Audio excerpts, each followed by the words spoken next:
So, what are we talking about today, Daryl? Welcome to WTF Stories and Advice. I'm Caroline Cranshaw.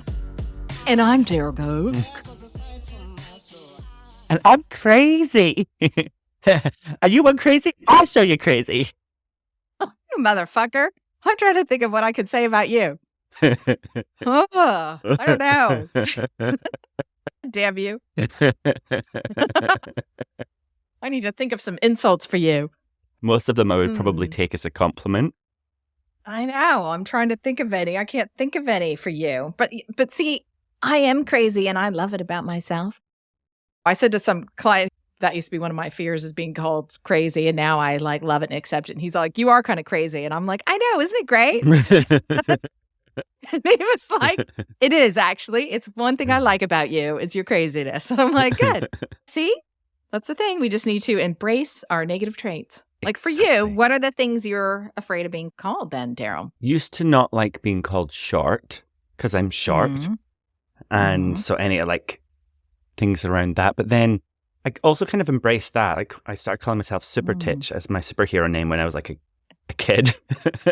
Super Titch? Yeah, Titch means like really short. Does it? And also I had voices in my head to counter that. So, I had like my grandmother saying good things come in small bundles, or my mum saying short men get noticed. Everyone's tall, but you get noticed because of your height. Or it's weird because you just don't look short. You just, and so I have all these like really nice things in my head that I hear. So it doesn't bother me too much, but that would probably be the one that would worry me, because anything else is either just not true or it's true, but I'm okay with it. Any other insult? Maybe, I usually when people insult me, I just think that they're jealous or lying. Yeah. Is that conceited? I just think they're crazy. Yeah, no, I don't know. No. I just project onto them. Funny. Well, I'm short too. I'm 5'2", and I don't have a real problem with it. Except when my mother goes, oh, it's so good your girls are taller than you. You see, you got the opposite. Thank God your girl's got some decent height. Yeah, and I'm like, thanks, Mom. That's great. Funny. But I'm shorter than my mother. But I'm a pocket rocket. Good things come in small packages. I agree. Shorter people live longer. Well, we're going to live longer. And I think being gay, it's okay. Like, I think if I was straight, it would be harder because I'm 5'7". So a lot of women are my height, around about that, or even taller. Yeah. In the gay world, somebody has to be taller, and it's fine. And so... That's good. Yeah, phew, thank God. Thank God I like the cock.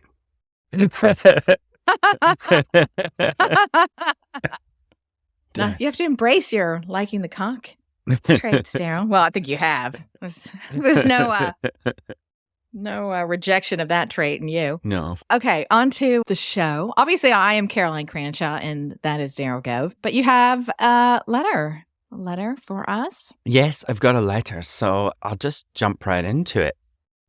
And she knows us. She obviously is a listener, even though she doesn't say it, because she starts, "Hi, Daroline."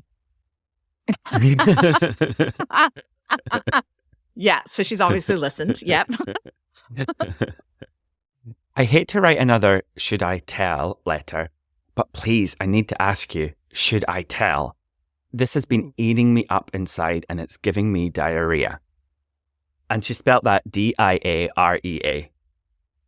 Ooh. Which is quite good. So I was at my in-laws a few weeks ago. We had a big family dinner. Everything was just as you would expect. Relatively polite, footsie under the table with hubby, fake smiles and laughs. Real smiles and laughs. Just a normal dinner. We had the extended family over. Hubby is from a large family, so his sisters were there with their husbands and their children. Around 20 of us. We went to sleep that night and I was very drunk. Don't worry, I didn't sleep with his dad accidentally or anything. I was thinking that. Who'd she fuck? Which family member? Or who tried to fuck her? Yep. Anyways, go on. It's not that kind of a problem. When I'm drunk, I'm known to get vomity. That's why I don't drink too much. Anyway, it was a bit of a haze in the end. I remember vomiting either before bed or when I woke up to do it, and then going back to sleep. But next morning, it's all normal. I woke up all normal. We eat breakfast, surrounded by far too many screaming children and grumpy teens, and the family goes out for a long hike all together. So it was a calm and relaxing day. I was feeling seedy, but I'm used to that. I had my sugar candy to suck on and got offers of a lot more to suck on too. But as much as I love him, the one thing guaranteed to make me vomit is my husband's cum. It's just too bitter. Oh. Oh. I hear you, girl. So I'm walking home thinking about this and feeling seedy, and I'm hit with a terrible feeling, like a someone's going to die feeling right in my chest. And I can't quite place it or why it's there. And I start thinking, shit, what the hell happened last night? So as we arrive home, I whispered to hubby, I didn't do anything stupid or embarrassing last night, did I? To which he answered, no, of course not, sweetie. Why would you think that? So we get in, shower, get ready for dinner. Mother Dearest, that's his mum, goes into the kitchen and starts to prepare dinner. I smell chili, beef chili. And it's like all of a sudden the world comes crushing down inside my head. I rush down the stairs and into the kitchen, and I see her stirring the chili and watching her quiz show on the TV. I'm frozen. She looks at me asking if I'm okay. I don't know what to say, so I just offer to help, and she sends me away. If you could see the images in my head right now in this moment while I'm looking at her, you would think I am the most horrid person alive. I am a bad, bad, bad person. I have to make a decision. Does she puke in the chili? I suppose it depends. Wouldn't you smell it? Wouldn't you smell it? That'd be some bad smelling chili. This is a bit spicy. Shall we balance it with a bit of sour? A bit more lemon. It smells like red wine. Interesting. I have to make a decision, but I feel sick. So I run upstairs and get stuck on the toilet. I vomit and I shit, and sour tears fill my eyes. Not from sadness, but from panic and vomit. I realize what I've done, and I don't know what to do. Oh no. Oh no. My memory is so clear now. What the fuck? And why the fuck didn't I remember before? So I guess I need to tell you what happened, and I've been avoiding typing this part. I can't believe I'm actually writing this now. I remember going to bed with hubby. We were on a waterbed of all things. Pretty gross, as it's probably from the 1970s or something. However, have you ever been on a waterbed? Oh, yeah. My dad used to have one. And then if the heater started working, you'd like freeze. Yeah. I've only slept on one once, and it wasn't like plugged in, and I froze to death. One awful thing. Oh, it's terrible. However, it was in his old room, and we were mucking around, and I didn't quite feel like sex, so I thought, I'll just quickly suck him off. So by now, he knows, and just put this in big capitals, he knows not to come in my mouth. I don't like it. But I was deep throating him, and he says he couldn't help it. Oh God. Yep. So we finish. Yes, he falls asleep, which is his norm.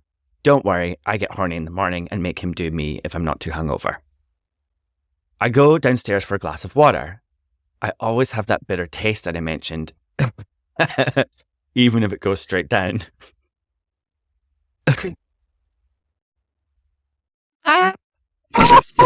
Sorry, your face.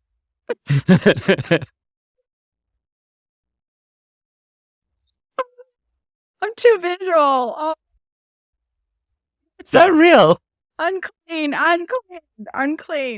Okay. Okay. Rainbows and fairies and unicorns. Lollipops. Oh, okay. So I'm in the fridge, and I grab a bottle and start to drink. Before immediately feeling very, very sick. I need to vomit. I don't think, I just lift the lid of an empty pan and vomit into it. I'm watching Caroline and she's like, oh no. Try to stop herself vomiting. Don't listen to this next part then. Oh no. I just lift the empty pan to my left and vomit into it. Red wine, semen, water, and some lumps of dinner.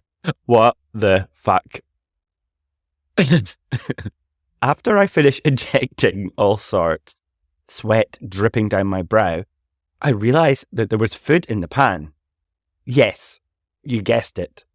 Chili. Okay, I'm good. I haven't eaten yet today, so that's good. There's nothing to come up. Okay. Oh. Half realising what I've done, I rush upstairs to vomit more and shit. I have it in mind that I'll come down and clean it up, throw away the chili once I finish vomiting. Except the fucking universe has other ideas, and instead...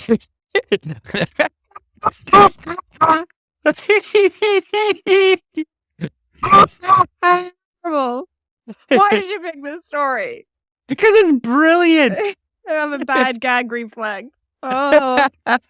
Well, you would have not got past the deep throating stage then. No. Hey, I can do that. I just don't want to swallow it. Blech. Anyways.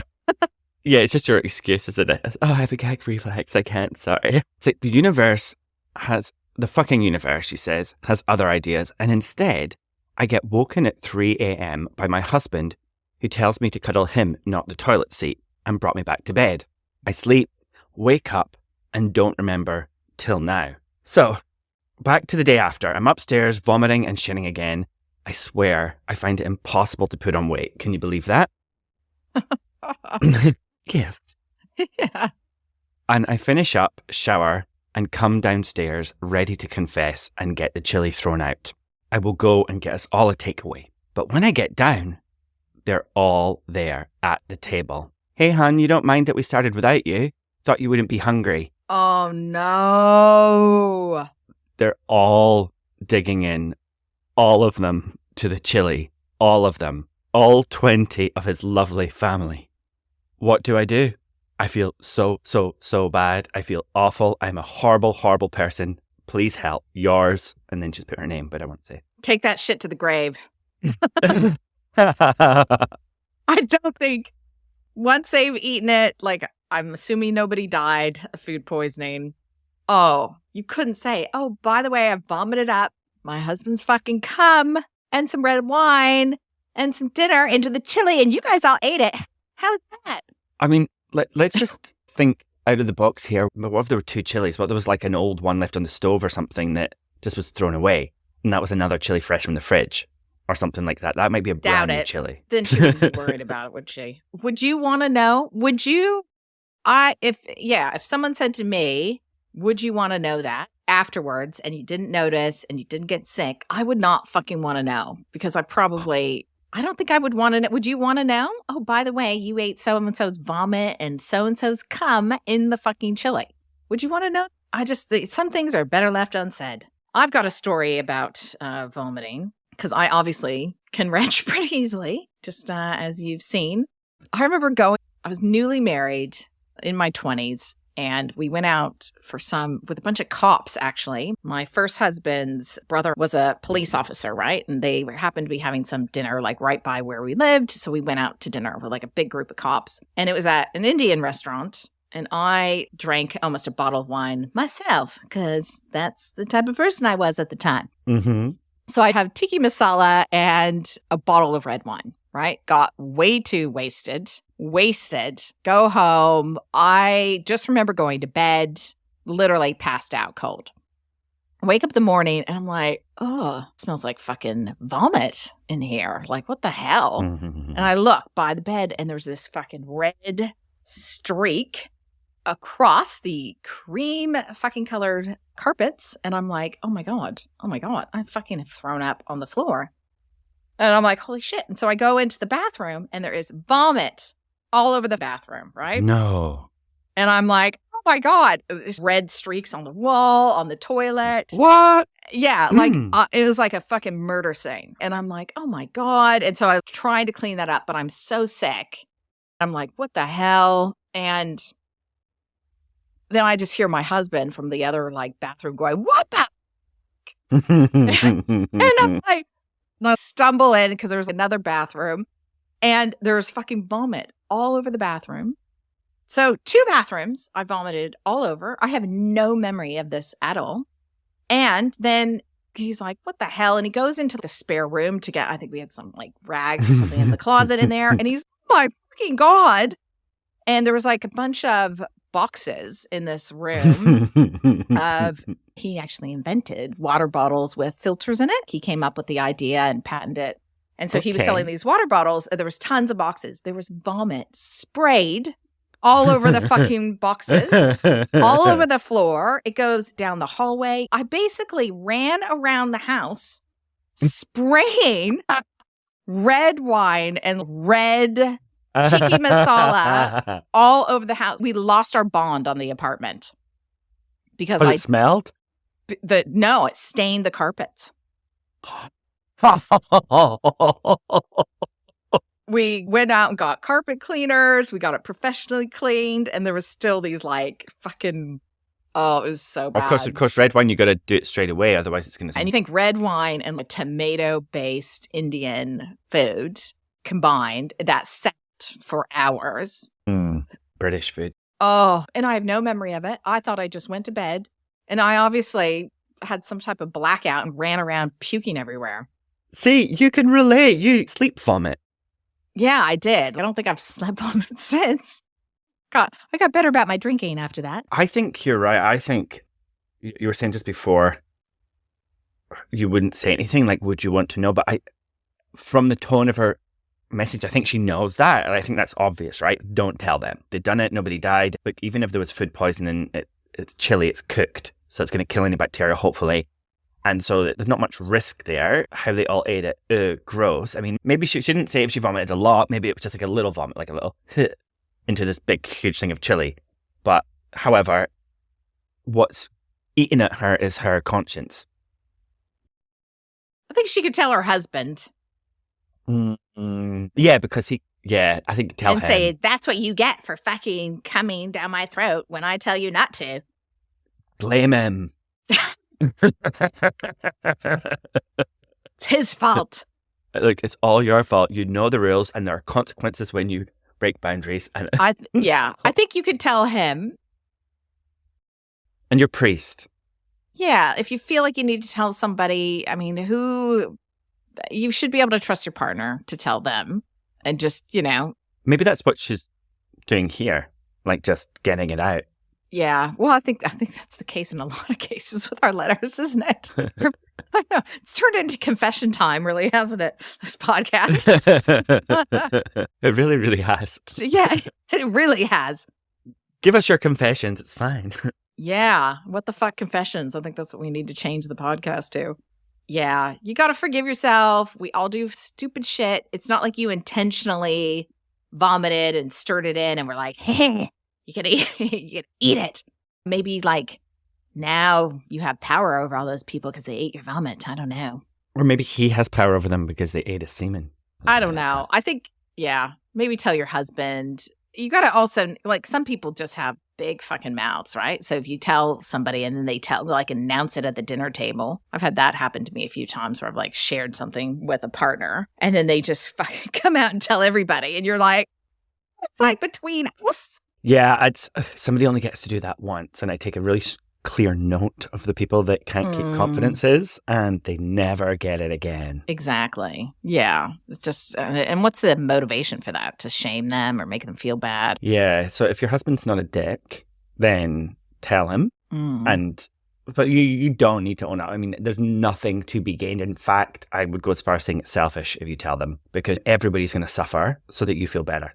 That is a good point. And that's the thing. A lot of people are like, I feel like I need to tell them that I did this, this, and this. And are they going to benefit from what you're telling them? Are they going to feel better? Is it important for their safety? Or because I think people they have something that eats them up inside and they feel like they just need to tell them to get it off their chest. And I do believe you should be honest in your relationships. You should take accountability for things. But I don't know. If someone announced that to me, and I was the one who ate the chili, I'd be like, why the fuck did you tell me that? I did not need to know it. And I'm actually upset now. And I would probably throw up. And I'd probably never speak to them again. But also maybe you need to watch how much you drink. Because if you're drinking to black out, then that's too much. Exactly. This is your sign to wind down. Yeah. If you're having a problem with alcohol, you should check out our product. Wind down. We'll put a link in the comments. We've all been there. That's not the only time I've done stupid shit when I'm drinking or vomited I remember drinking too much once at Christmas. My poor children, and I got sick because I just didn't eat enough. Got sick, and I was like throwing up in the bathroom on Christmas Day when my children were like 5 and 7. One of my girlfriends had come along as well because her family was out of town. And we got way too drunk and we're like doing karaoke. And I'm like, Mommy has food poisoning. And they still to this day remember. And like, you remember the time you were in Christmas, Mom, and you got sick on Christmas and we all knew you were drunk and and that. Yeah, that was great. Really wonderful that they remember that. But I don't know. That was my wake up call. I think that's when I really went, you know what? I need to get some control with alcohol and really have a look at myself. And that was a turning point for me. So make it a turning point for you. And also threaten your husband to not give you a surprise treats. Yeah, I don't really have that much more to say, except for like, if it's eating you up, find different ways to express it. Perhaps tell your husband, tell your priest if you've got one. Write journal about it in like code or something in case anybody ever reads it, but don't tell them. Whatever you do, don't tell them. Yeah. If you get really, really stuck, email us back. But I think nothing to be gained by telling. And if you feel like penance is required, then punish yourself by not letting yourself drink for a while, or by making yourself cut down or not drinking when you're with the family for a time. Something like that.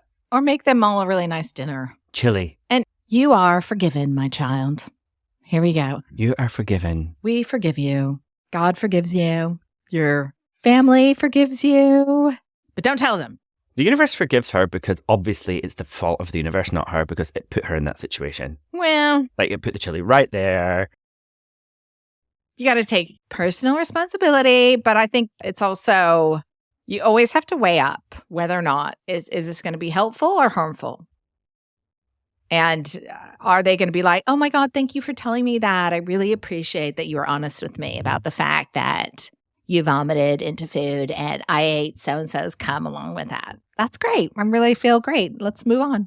Excellent. Never know. I think, and that's a way you can tell is like, play that out in your head. How is it going to go if you tell people this? And some things you do.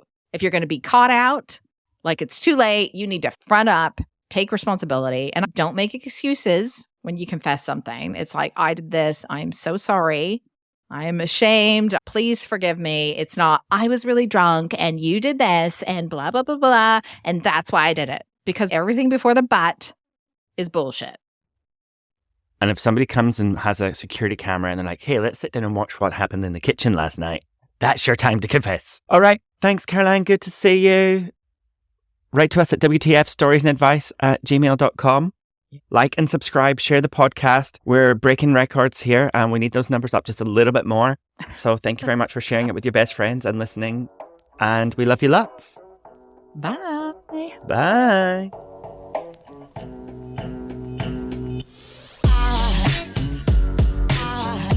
There goes a sight from my soul.